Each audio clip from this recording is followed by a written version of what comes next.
सिर्फ 48 घंटे बचे हैं। जी हां, आपने बिल्कुल सही सुना, सिर्फ 48 घंटे। और उसके बाद जो होने वाला है वो इतिहास की किताबों में दर्ज होगा। पाकिस्तान के सीने पर तिरंगा लहराएगा और वो बस ताकता रह जाएगा। अब वक्त आ गया है पीओके को हिंदुस्तान में वापस लाने का। वो हिस्सा जो आज भी पाकिस्तान के नापाक कब्जे में है, अब उसका भाग्य बदलने जा रहा है। विदेश मंत्री एस जयशंकर ने जैसे ही ब्रिटेन की जमीन से ऐलान किया, पाकिस्तान की नींव हिल गई।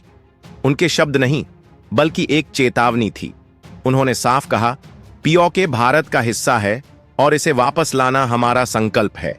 और भाई साहब, यह बयान नहीं था, यह उस सुनामी का ट्रेलर था जो पाकिस्तान की नींदें उड़ाने वाला है।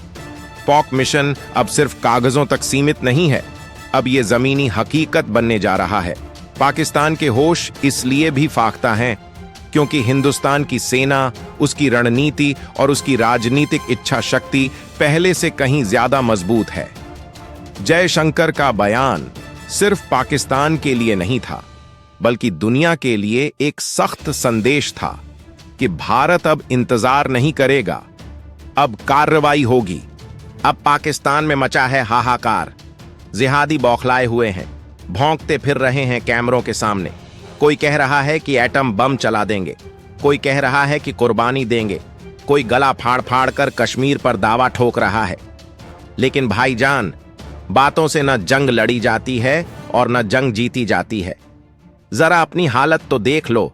जिस मुल्क की जनता भीख मांग कर पेट भर रही है, वो हिंदुस्तान जैसे महाशक्ति से टकराने की बात कर रहा है।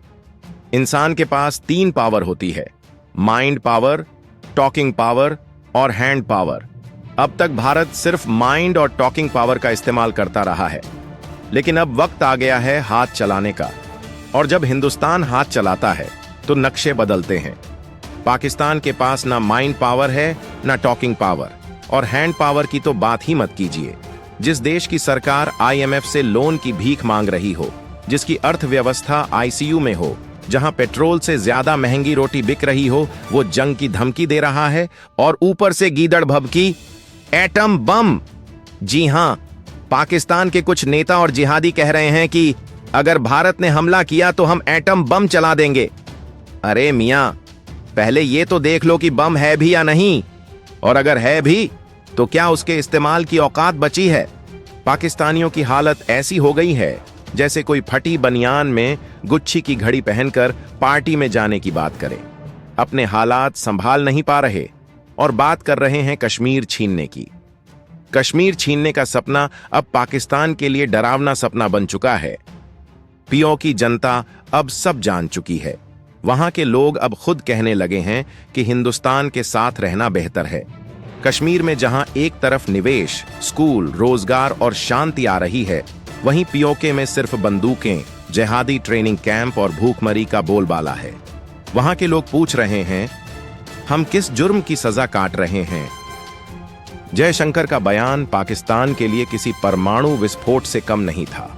उन्होंने 2 टूक कहा, जब वो हिस्सा पीओके भारत में लौटेगा तभी कश्मीर समस्या का संपूर्ण समाधान होगा। यानी अब भारत ने अपनी रणनीति साफ कर दी है। पहले बात, फिर चेतावनी और अब एक्शन।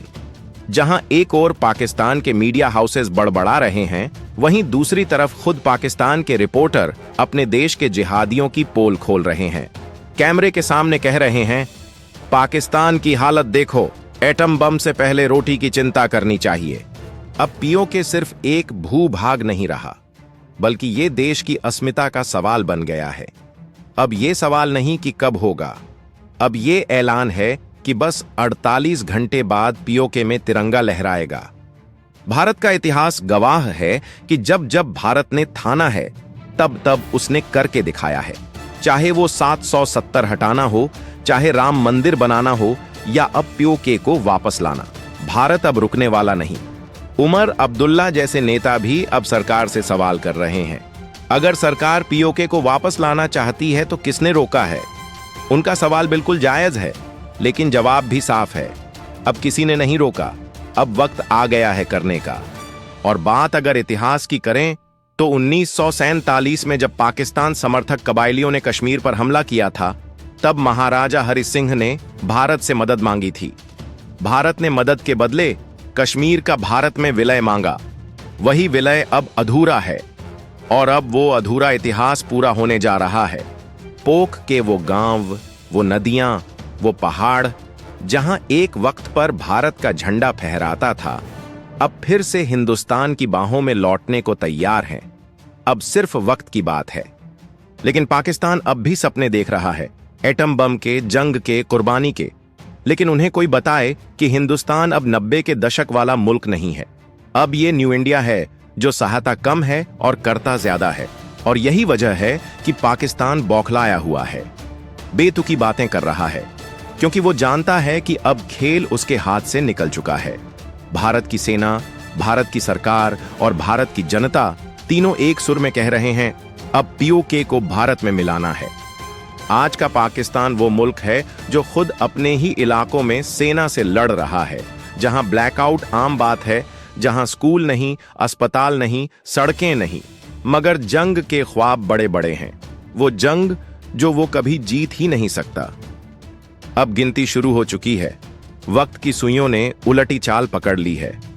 और ये उलटी गिनती किसी धमकी की नहीं, बल्कि उस दिन की है जब पीओके फिर से भारत की गोद में लौटेगा। ये सिर्फ एक इलाका नहीं है, ये उस मां की कोख है जिसे जबरन छीन लिया गया। ये वो धरती है जो तिरंगे की रोशनी को तरस रही है। ये वो हवाएं हैं जो भारत माता की जय की गूंज को फिर से सुनना चाहती हैं। पाकिस्तान जितना चाहे भौंक ले, चाहे जितनी भी एटम बम की धमकी दे, हकीकत यह है कि उसका खुद का मुल्क अब अपने ही बोझ से टूट रहा है। भूख, बेरोजगारी, भ्रष्टाचार और कंगाली ने पाकिस्तान को उस मोड़ पर ला खड़ा किया है जहां से वापसी मुमकिन नहीं। और ऐसे में पोके पर उसकी पकड़ वैसे ही ढीली हो चुकी है जैसे रेत मुट्ठी से फिसलती है। भारत ने अब अपना रुख साफ कर दिया है। विदेश मंत्री जयशंकर की आवाज सिर्फ एक राजनीतिक बयान नहीं, बल्कि वो उद्घोषणा है जो आने वाले बदलाव की पहली दस्तक है। अब कोई अगर या मगर नहीं, अब सिर्फ कब का सवाल बचा है और जवाब बहुत पास है। पीओके की गली गली में तिरंगा लहराएगा, वहां की मस्जिदों में अल्लाहू अकबर के साथ भारत माता की जय भी गूंजेगी। वो बच्चे जो आज पाकिस्तान के झूठ में पल रहे हैं, कल भारत के संविधान को गर्व से पढ़ेंगे, क्योंकि भारत न कभी किसी का हिस्सा छीनता है, न कभी किसी की जमीन पर बेईमानी कब्जा करता है, लेकिन जो उसका है उसे हर हाल में वापस लाता है। तो याद रखिए, अब कोई युद्ध नहीं, अब कोई भाषण नहीं, अब वक्त है एक्शन का, मिशन पीओके का। हर भारतीय को अब बस एक बात याद रखनी है, पोक अब सपना नहीं, मिशन है, और ये मिशन अब पूरा होकर रहेगा। जय हिंद, वंदे मातरम।